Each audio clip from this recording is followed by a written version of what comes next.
Hey guys, Chris from Oz Canopies of 4x4 here. Quick little video for you. If you guys can see over there, we've got a Mazda BT50 getting one of our steel canopies fitted.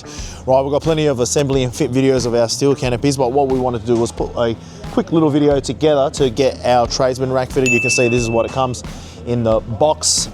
So we're gonna get that assembled and get that on there. So it should be nice and quick. Other than that, let's get to it.